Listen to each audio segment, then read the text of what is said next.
Polisi Garut gagalkan tindak pidana perdagangan orang dengan modus pemandu lagu.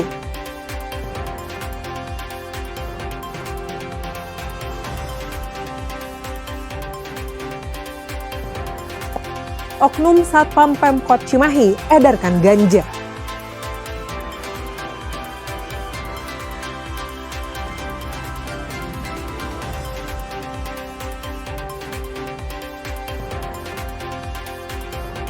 Polda Jawa Barat membongkar kasus pencemaran nama baik yang menimpa pengusaha kecantikan.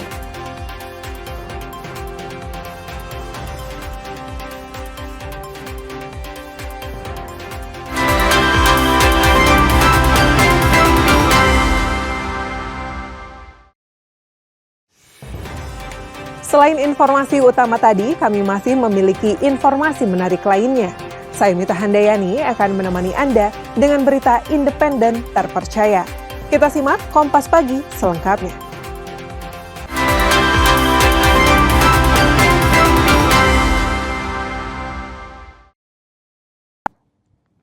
Tragedi berdarah terjadi di Jalan Nasional Cirebon, Bandung, Minggu siang. Sebuah kecelakaan maut melibatkan mikrobus dan sepeda motor mengakibatkan 3 orang dalam satu keluarga tewas. Inilah detik-detik saat sebuah mikrobus atau ELF menabrak pengendara sepeda motor di jalur nasional Ciwaringin, Kabupaten Cirebon. Dalam rekaman CCTV terlihat seorang pria lanjut usia tengah membonceng 2 cucunya yang masih remaja dan anak-anak. Mereka melaju tenang dari arah Bandung menuju Cirebon.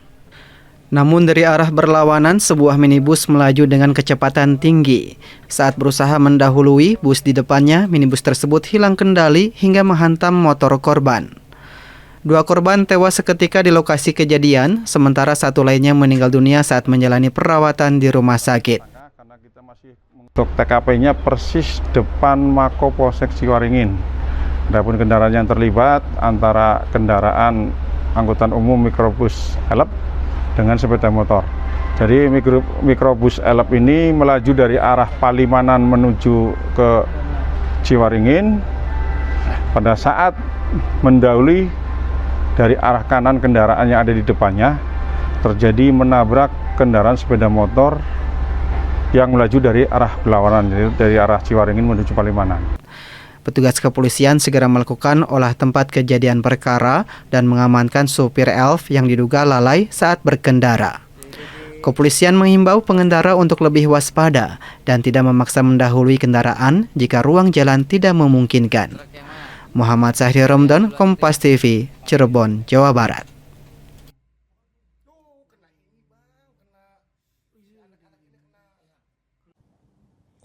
Polsek Cibatu, Kabupaten Garut menggagalkan upaya pengiriman 2 wanita yang diduga menjadi korban tindak pidana perdagangan orang atau TPPO.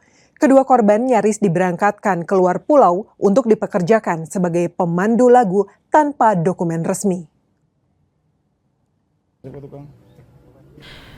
Detik-detik penggerebekan sebuah lokasi penampungan pencari kerja di kawasan Cibatu ini terekam kamera amatir petugas kepolisian sektor Cibatu, Garut.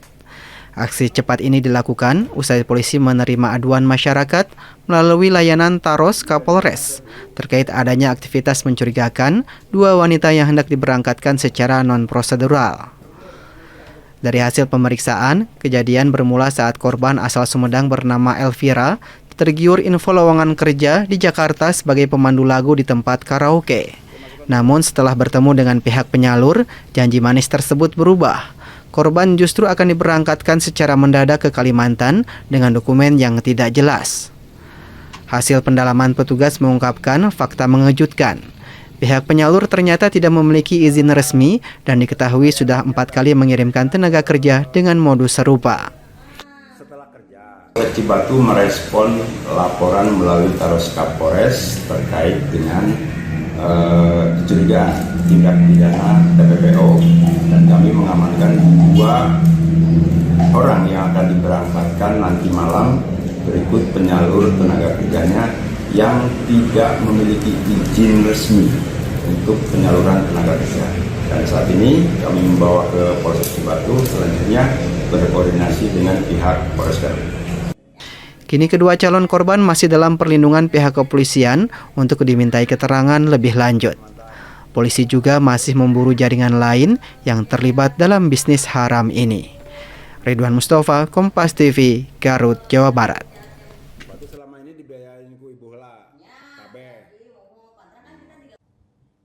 Seorang oknum petugas keamanan atau satpam yang seharusnya menjaga ketertiban di lingkungan pemerintah Kota Cimahi justru ditangkap karena menjadi pengedar narkoba. Dari tangan tersangka, polisi menyita belasan gram paket ganja siap edar.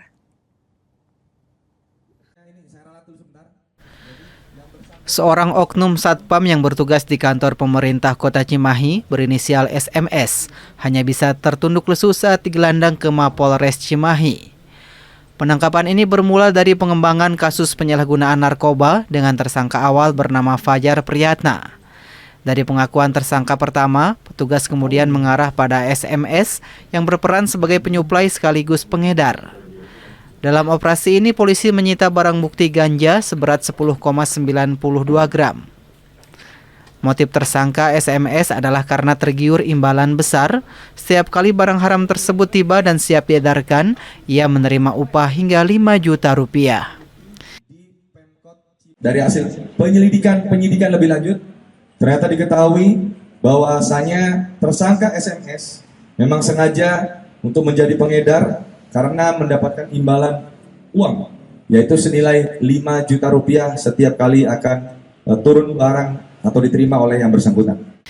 Kini seragam satpam yang biasa ia kenakan harus berganti dengan rompi tahanan.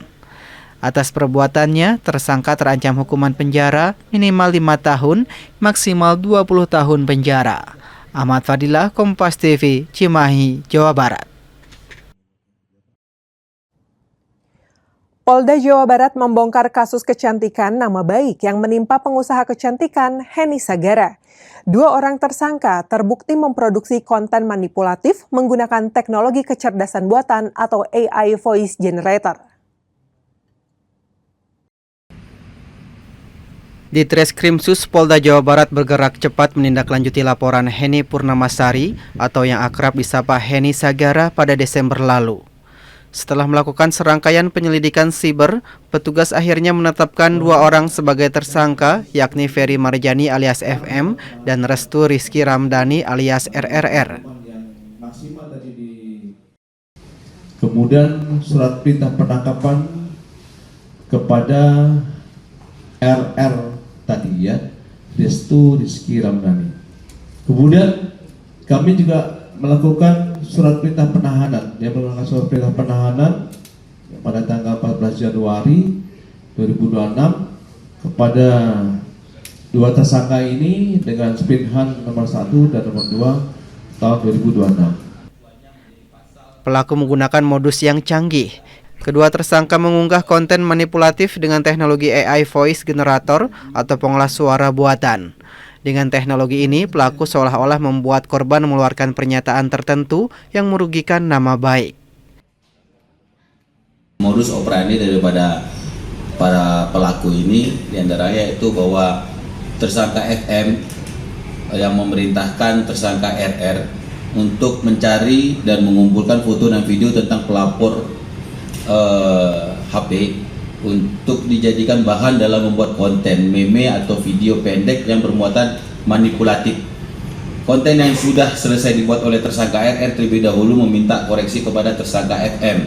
Setelah mendapat persetujuan dari tersangka FM, maka tersangka RR memposting konten meme ataupun video pendek tersebut pada media sosial Instagram atas nama Rada Selebriti.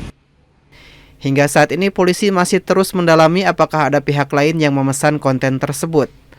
Atas perbuatannya, kedua pelaku terancam jeratan Undang-Undang ITE dengan ancaman hukuman maksimal 12 tahun penjara. Andri Iskandar, Kompas TV, Bandung, Jawa Barat. Sebanyak 17 desa di Kabupaten Karawang masih terkepung banjir. Informasi selengkapnya usai jeda, tetaplah di Kompas Pagi.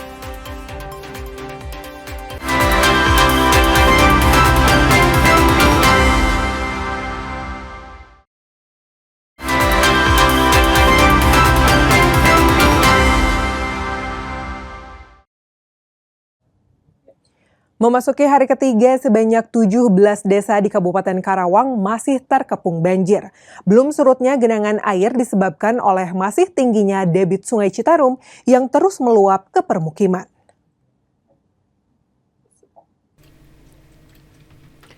Luapan Sungai Citarum hingga Selasa pagi masih belum menunjukkan tanda-tanda akan surut. Tingginya debit air membuat 17 desa di sejumlah kecamatan di Karawang masih terendam genangan.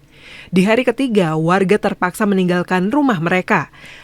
Ribuan jiwa masih bertahan di posko-posko pengungsian darurat karena ketinggian air di dalam rumah masih tinggi dan berbahaya untuk ditempati.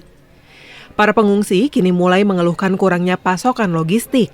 Makanan siap santap, perlengkapan bayi, serta obat-obatan untuk penyakit kulit dan ispa menjadi kebutuhan paling mendesak yang diharapkan warga saat ini. Petugas gabungan terus disiagakan di lokasi untuk memantau pergerakan debit air dan memastikan proses evakuasi warga yang masih terjebak di dalam rumah tetap berjalan lancar.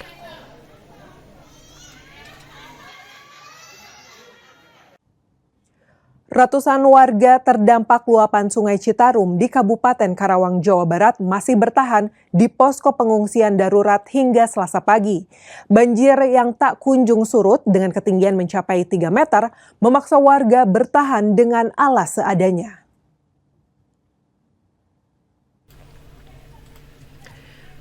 Sebuah garasi milik pengembang di Kecamatan Teluk Jambe Timur kini berubah menjadi tempat berlindung bagi 340 orang korban banjir. Warga dari Desa Sukamakmur dan Desa Purwadadi ini terpaksa mengungsi setelah rumah mereka tenggelam oleh luapan Sungai Citarum.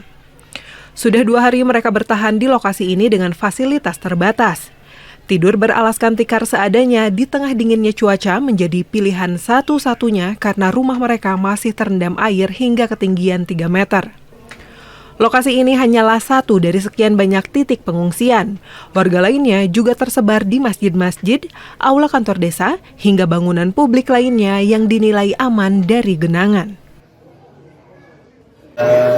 Saya jelaskan dulu ya, untuk pengungsian kita berada di Perum, Resinda, dan kita itu dari Desa Sukamakmur.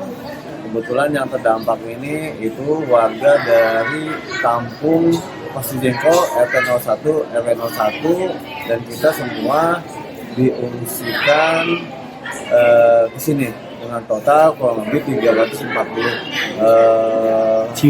jiwa dengan kata 106. Meski pasokan makanan mulai didistribusikan oleh Pemda Karawang melalui BPBD dan Dinas Sosial, namun warga mulai mengeluhkan kebutuhan lain seperti selimut, popok bayi, dan obat-obatan. Debit air Sungai Citarum masih berstatus siaga dan warga diminta untuk tetap berada di pengungsian hingga kondisi dinyatakan benar-benar aman. Adi Wahadi, Kompas TV, Karawang, Jawa Barat. Wakil Presiden Gibran Rakabuming Raka melakukan belusukan ke titik terparah banjir di Kabupaten Karawang Senin siang. Tak hanya meninjau tenda darurat di pinggir jalan, Wapres juga memerintahkan tim dokter kepresidenan untuk segera mengevakuasi anak korban banjir yang mengalami kelumpuhan.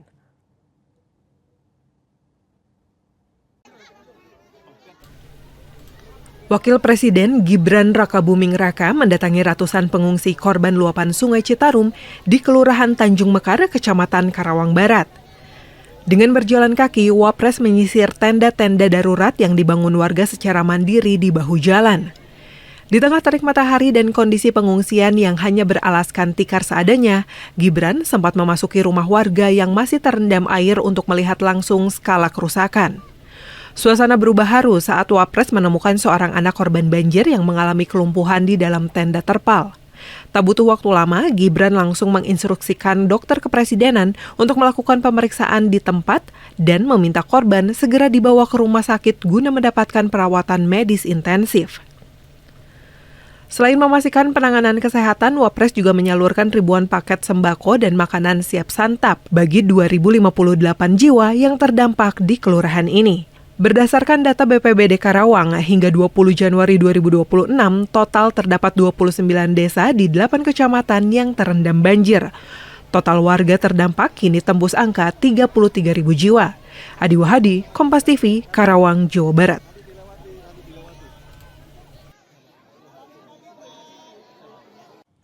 Pantauan udara menunjukkan ribuan rumah di 8 kecamatan di Karawang terendam banjir dengan ketinggian air mencapai 2 meter. Lebih dari 33.000 jiwa terpaksa meninggalkan rumah mereka untuk mengungsi.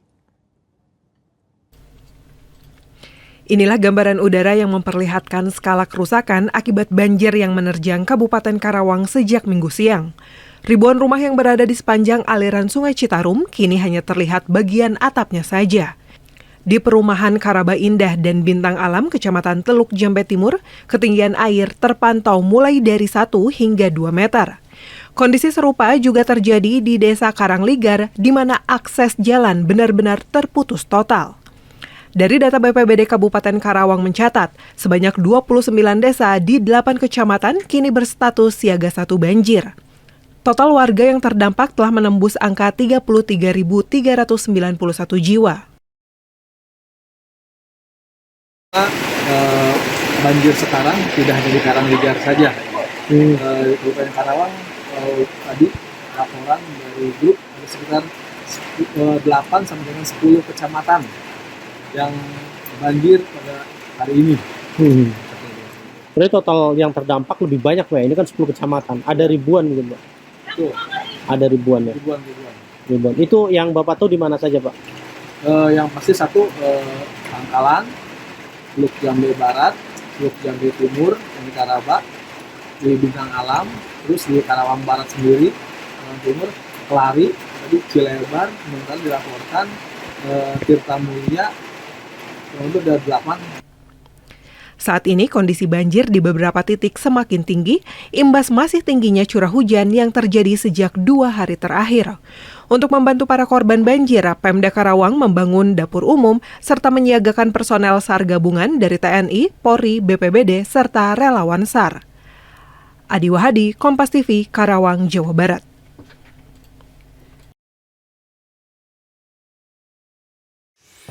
Memacu adrenalin lewat adu ketangkasan dan kecepatan di arena go-kart. Informasi selengkapnya sesaat lagi, tetaplah di Kompas Pagi.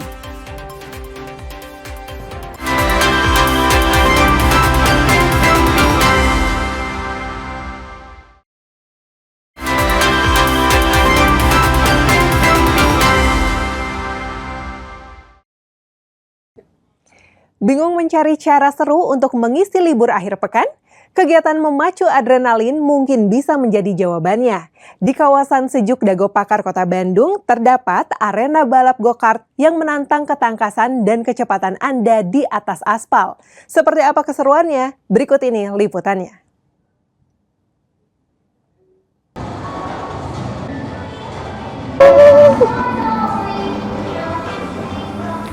Raungan mesin dan decit ban menjadi penyambut saat Anda memasuki arena go-kart di destinasi wisata Home Pimplay Dago Pakar, Kota Bandung. Lintasannya unik karena memadukan konsep indoor dan outdoor lengkap dengan tanjakan serta tikungan tajam. Tapi tunggu dulu, sebelum meluncur, keselamatan adalah harga mati. Pengunjung wajib mengenakan balaklava dalam helm full face yang terkunci rapat. Sensasi paling menegangkan dimulai saat Anda duduk di atas kokpit go-kart yang rendah. Pastikan sabuk pengaman terpasang kencang dan fokus pada instruksi petugas. Begitu lampu berubah hijau, saatnya tancap gas. Balap go-kart ternyata susah-susah gampang. Bukan hanya soal siapa yang paling cepat, tapi juga soal teknik pengereman di tikungan, ketangkasan kemudi, hingga kemampuan menjaga emosi agar tidak tergelincir keluar lintasan. Tahu tempat ini dari TikTok, terus kayak seru gitu main go-kart, jadi ya pengen cobain. Sebelumnya udah pernah main go-kart ya? Belum. Pertama kali ya? Belum ya. Iya. Terus gimana barusan sensasinya nyobain go-kart? Seru, deg-degan, menguji adrenalin juga. Meski terlihat seperti permainan, go-karting menuntut fisik yang prima. Otot tangan, bahu, dan punggung akan bekerja keras sepanjang balapan. Tak heran banyak pengunjung yang datang awalnya untuk iseng justru jadi ketagihan dan menjadikannya hobi baru. Bagaimana? Anda berani menerima tantangan di lintasan ini? Cukup dengan merogoh kocek mulai dari Rp120.000, Anda sudah bisa merasakan sensasi menjadi pembalap profesional dalam sehari. Seru sekali. Saya rasanya seperti pembalap F1. Rasanya kayak London Norris gitu ya. Nah, bagi Anda yang mungkin juga suka aktivitas-aktivitas yang memacu adrenalin, kayaknya go-kart ini wajib Anda coba. Dan kalau mau go-kart di daerah Bandung, kayaknya bisa untuk ke area ini yang berada di kawasan Dago Pakar. Saya mau lanjut gas lagi ya. Dadah!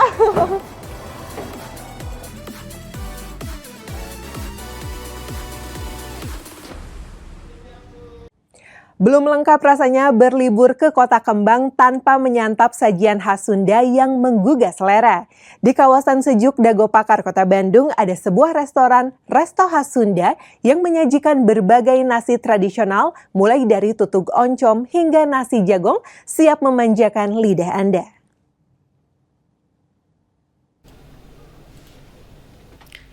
Menikmati udara sejuk perbukitan sambil menyantap hidangan hangat menjadi daya tarik utama Resto Sangu Hanet yang berlokasi di area wisata Hompimplay Dago Pakar. Usai lelah bermain di area playground, pengunjung tak perlu jauh-jauh mencari kuliner. Di sini, wisatawan bisa langsung mengisi bahan bakar dengan menu otentik Tatar Parahyangan. Yang unik, resto ini menyediakan 6 pilihan karbohidrat tradisional. Bukan hanya nasi putih dan nasi merah, ada pula nasi liwet yang harum serta tutug oncom yang kaya rempah. Bagi pecinta kuliner sehat, tersedia sangu jagung dan sangu cirende yang langka. Sangu cirende sendiri merupakan nasi yang terbuat dari beras singkong khas Cimahi. Teksturnya lembut, ringan di perut, namun tetap mengenyangkan. Seluruhnya dimasak dengan cara tradisional untuk menjaga aroma dan cita rasa tempo dulu. Kita siapin juga ada 6 varian karbohidrat. Jadi overall kan rata-rata rumah makan Sunda tuh hanya sebatas di nasi ya gitu. Kita siapin juga yang alternatif pengganti nasi di zaman dulu, kayak contoh jagung sama kita singkong, Mbak. Iya, jadi karena kita pengen memunculkan secara di zaman dulu tuh tidak serta-merta kita makanan untuk karbohidrat tuh hanya nasi gitu. Lengkap jika nasi tidak bersanding dengan lauk pauknya. Ayam kampung dan meri goreng yang empuk, karedok lenca yang segar, hingga tumis bunga pepaya yang khas siap menjadi teman setia. Jangan lupa, beragam jenis sambal yang pedasnya nampol dijamin akan menambah nafsu makan Anda. Iya, karena nggak semua tempat makanan Sunda banyak varian nasinya. Saya nasi tutug oncom, suami nasi liwet, juga kita anak-anak juga nasi liwet. Iya, alhamdulillah enak-enak. Terus mungkin yang paling sedapnya kalau dari lauknya apa? Pasti ikan asin. Itu pasti harus ada. Harus kalau makanan Sunda itu yang paling enak dan sambelnya. Dengan suguhan pemandangan hijau dan semilir angin gunung, menyantap sangu hanet di sini memberi sensasi relaksasi tersendiri. Jadi, siap untuk makan besar akhir pekan ini? Tim Liputan, Kompas TV, Bandung, Jawa Barat. Berkemah tepat di tepi sungai dengan fasilitas yang serba ada di tepian Sungai Rahong, Kecamatan Pangalengan, Kabupaten Bandung, bisa menjadi opsi sekaligus menjadi sensasi tersendiri untuk menikmati liburan akhir pekan. Meski tenda-tenda yang disediakan berada tepat di samping sungai, pihak pengelola pastikan hal ini aman serta ramah untuk anak.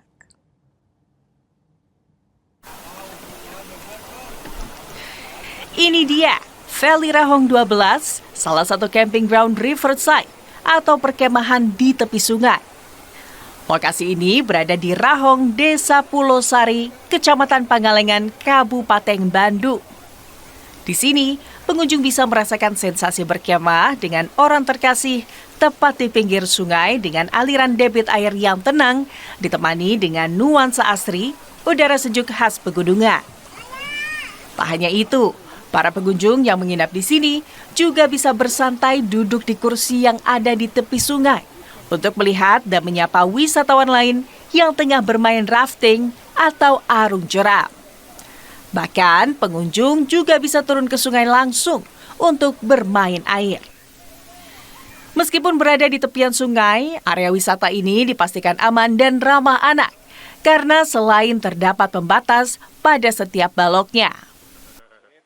Dari Soreang. Dari Soreang. Teh liburan sama siapa aja di sini? Sama keluarga kebetulan. Soalnya kan anak-anak juga masih pada libur, mumpung belum pada masuk sekolah. Jadi kita manfaatin waktunya buat liburan di sini.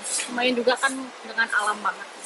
Ini baru pertama kali sini kan? Iya, baru pertama kali. Tempatnya enak, luas.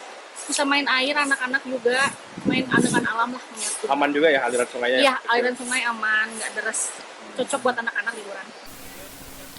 Pengelola menyediakan 20 buah tenda yang terdiri dari tenda standar berkapasitas 4 orang dan tenda deluxe berkapasitas 6 orang dengan fasilitas lengkap seperti kasur, bantal guling, selimut, hingga listrik di dalam dan di luar tenda. Untuk daya tarik Vale Rahong 12 itu tetap di wahana air, Pak. Tetap di wahana air, karena airnya kan sudah diatur debitnya, jadi walaupun hujan, aman kita aman ini. Untuk apalagi untuk anak-anak sekolah, untuk masih liburan sekolah ini ya, cocok untuk diri kita dengan view yang bagus ini, masih alami seperti ini. Bagaimana? Tertarik untuk menghabiskan akhir pekan atau hari libur lainnya di sini? Hanya dengan Rp700 hingga Rp850.000 per satu hari. Anda sudah bisa menikmati berlibur sambil berkemah dengan sensasi menikmati keindahan alam di tepian sungai. Noval Robani, Kompas TV, Kabupaten Bandung, Jawa Barat.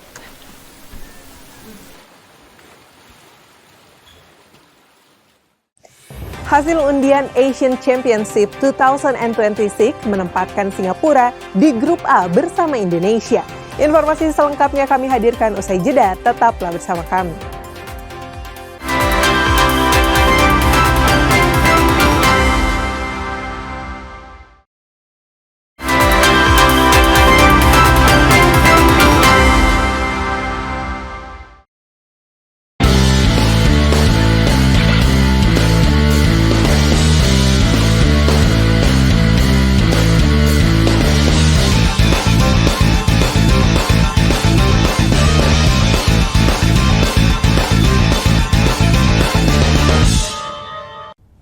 Hasil undian Asian Championships 2026 menempatkan Singapura di grup A bersama Indonesia.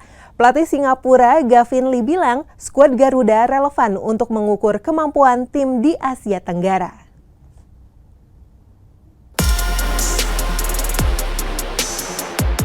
Singapura akan bentrok dengan Indonesia pada ASEAN Championship 2026. Berdasarkan hasil undian, Singapura berada di grup A dengan juara bertahan Vietnam, Indonesia, Kamboja, dan pemenang playoff Brunei Darussalam melawan Timor Leste. Indonesia yang kini diarsiteki John Hartman membuat Singapura merasa tertantang untuk adu strategi di lapangan. Sang pelatih Gavin Lee mengapresiasi perkembangan pesat sepak bola Indonesia yang kini dianggap relevan untuk mengukur kekuatan tim di Asia Tenggara. Obviously, he's a fantastic signing, I guess, for Indonesia. He has led the team to the World Cup, and that's very impressive. Let's see how he does with the coming games, and we'll be definitely doing our homework. Kini timnas Singapura tengah fokus membangun tim untuk bertarung di fase grup. Pada Piala AFF 2024, langkah skuad negeri Singa terhenti di semifinal. Tim Liputan, Kompas TV.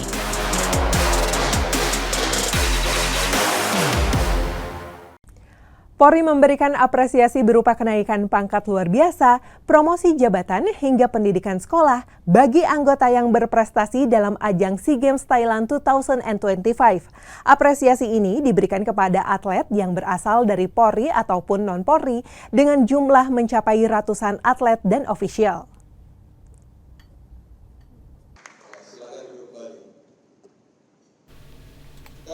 Kapolri Jenderal Polisi Listio Sigit Prabowo menjelaskan pemberian apresiasi ini sebagai bentuk penghormatan kepada mereka yang mengharumkan nama bangsa. Terlebih, ia menegaskan Polri terbuka untuk mereka yang ingin bergabung dalam keluarga besar Polri. Untuk itu, atlet dan ofisial juga diberikan kesempatan bergabung menjadi polisi, mulai dari rekrutmen perwira jalur sarjana, Bintara Polri, hingga ASN Polri.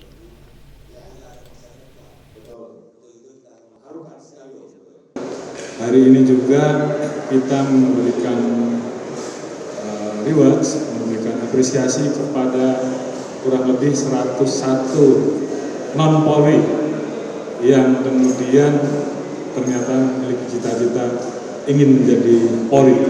Dan saya lihat tadi bagaimana prestasi mereka, ada 100 medali emas kalau salah yang dihasilkan, belum medali perak dan medali perunggu, sehingga kemudian kami memberikan kesempatan untuk mereka bergabung menjadi keluarga besar Polri melalui jalur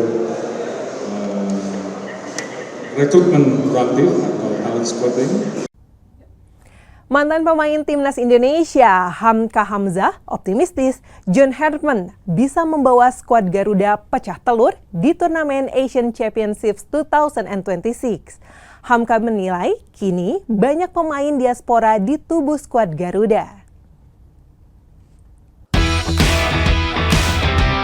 Setelah terpuruk di edisi 2024, Indonesia memupuk kembali optimisme juara di gelaran ASEAN Championship 2026. Pada turnamen yang akan bergulir Juli hingga Agustus tahun ini, tim Merah Putih tergabung di Grup A bersama dengan juara bertahan Vietnam, Singapura, Kamboja, dan pemenang playoff antara Brunei Darussalam dan Timor Leste.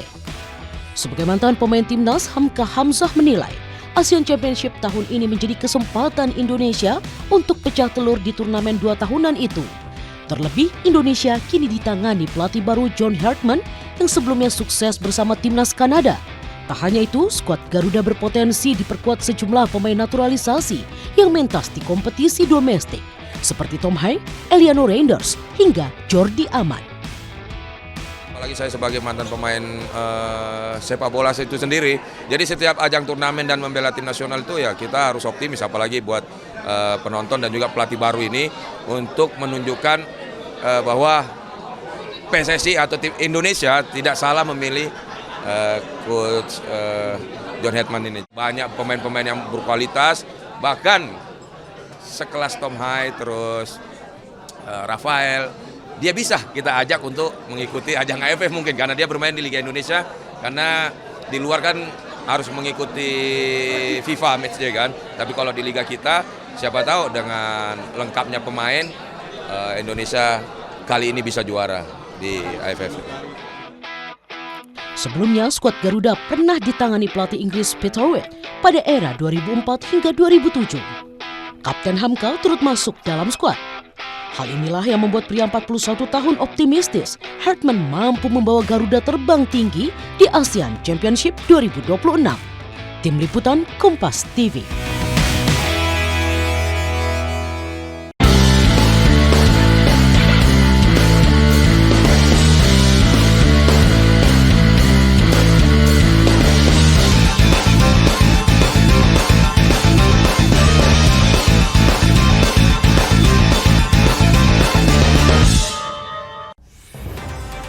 Polisi Garut gagalkan tindak pidana perdagangan orang dengan modus pemandu lagu.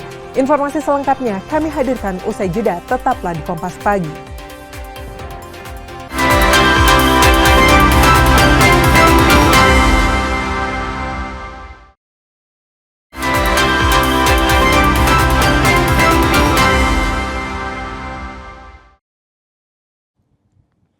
Tragedi berdarah terjadi di Jalan Nasional Cirebon, Bandung, Minggu siang.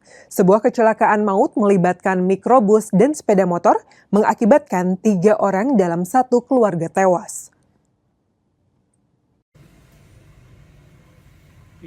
Inilah detik-detik saat sebuah mikrobus atau ELF menabrak pengendara sepeda motor di jalur nasional Ciwaringin, Kabupaten Cirebon. Dalam rekaman CCTV terlihat seorang pria lanjut usia tengah membonceng 2 cucunya yang masih remaja dan anak-anak. Mereka melaju tenang dari arah Bandung menuju Cirebon. Namun dari arah berlawanan, sebuah minibus melaju dengan kecepatan tinggi. Saat berusaha mendahului bus di depannya, minibus tersebut hilang kendali hingga menghantam motor korban. 2 korban tewas seketika di lokasi kejadian, sementara 1 lainnya meninggal dunia saat menjalani perawatan di rumah sakit. Untuk TKP-nya persis depan Mako Polsek Ciwaringin. Adapun kendaraan yang terlibat antara kendaraan angkutan umum mikrobus elep dengan sepeda motor. Jadi mikrobus elep ini melaju dari arah Palimanan menuju ke Ciwaringin. Pada saat mendahului dari arah kanan kendaraan yang ada di depannya, terjadi menabrak kendaraan sepeda motor yang melaju dari arah berlawanan, dari arah Ciwaringin menuju Palimanan. Petugas kepolisian segera melakukan olah tempat kejadian perkara dan mengamankan supir elf yang diduga lalai saat berkendara. Kepolisian menghimbau pengendara untuk lebih waspada dan tidak memaksa mendahului kendaraan jika ruang jalan tidak memungkinkan. Muhammad Sahri Romdan, Kompas TV, Cirebon, Jawa Barat.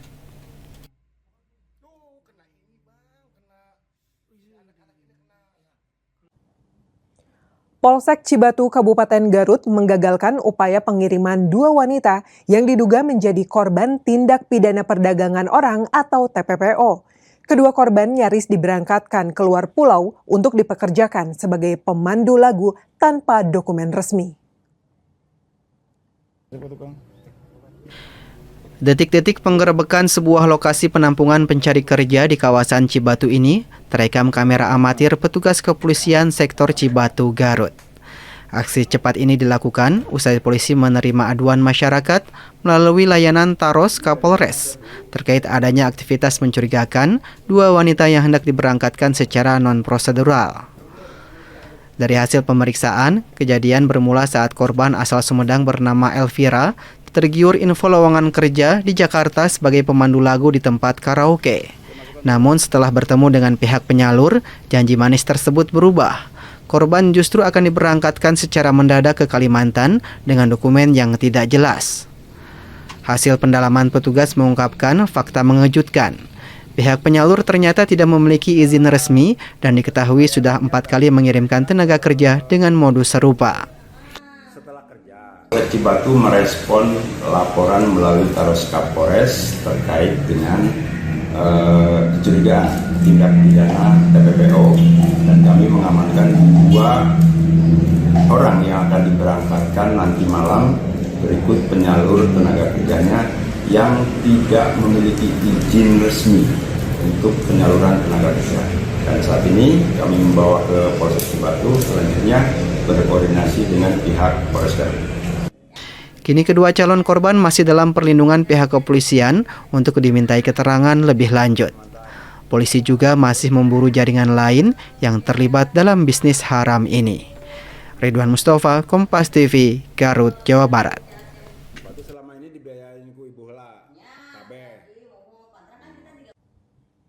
Seorang oknum petugas keamanan atau Satpam yang seharusnya menjaga ketertiban di lingkungan pemerintah Kota Cimahi justru ditangkap karena menjadi pengedar narkoba. Dari tangan tersangka, polisi menyita belasan gram paket ganja siap edar.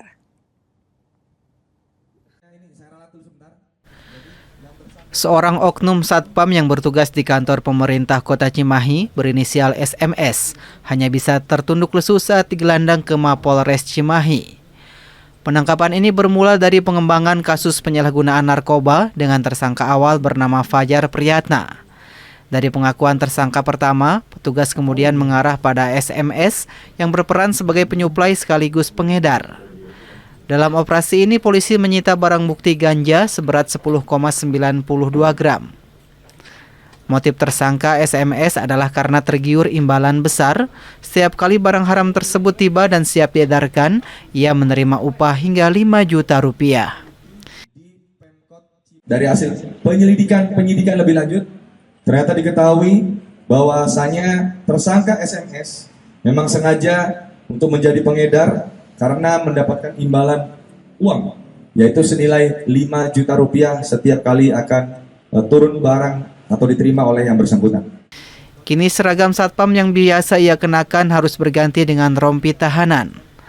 Atas perbuatannya, tersangka terancam hukuman penjara minimal 5 tahun, maksimal 20 tahun penjara. Ahmad Fadilah, Kompas TV, Cimahi, Jawa Barat. Polda Jawa Barat membongkar kasus kecantikan nama baik yang menimpa pengusaha kecantikan Henny Sagara. 2 orang tersangka terbukti memproduksi konten manipulatif menggunakan teknologi kecerdasan buatan atau AI Voice Generator.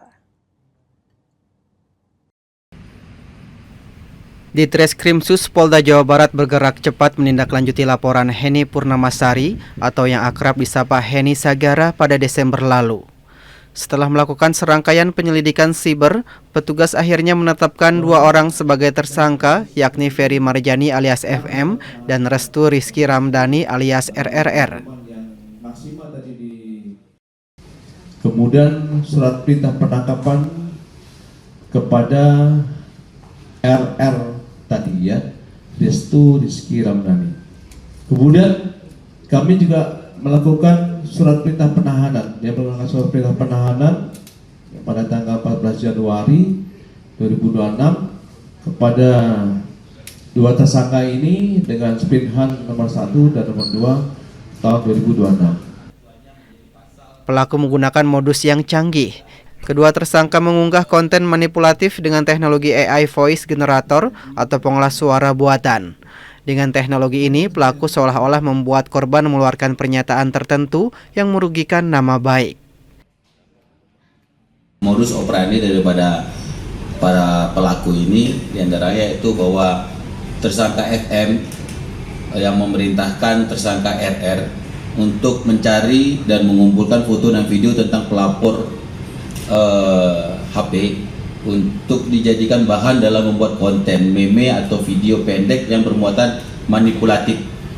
Konten yang sudah selesai dibuat oleh tersangka RR terlebih dahulu meminta koreksi kepada tersangka FM.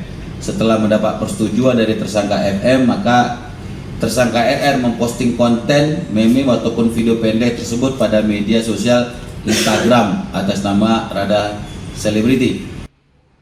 Hingga saat ini polisi masih terus mendalami apakah ada pihak lain yang memesan konten tersebut. Atas perbuatannya, kedua pelaku terancam jeratan Undang-Undang ITE dengan ancaman hukuman maksimal 12 tahun penjara. Andri Iskandar, Kompas TV, Bandung, Jawa Barat. Saudara, dengan berakhirnya informasi tadi sekaligus mengakhiri Kompas Pagi episode hari ini. Saya Mita Handayani beserta kru yang bertugas mengucapkan terima kasih dan sampai jumpa.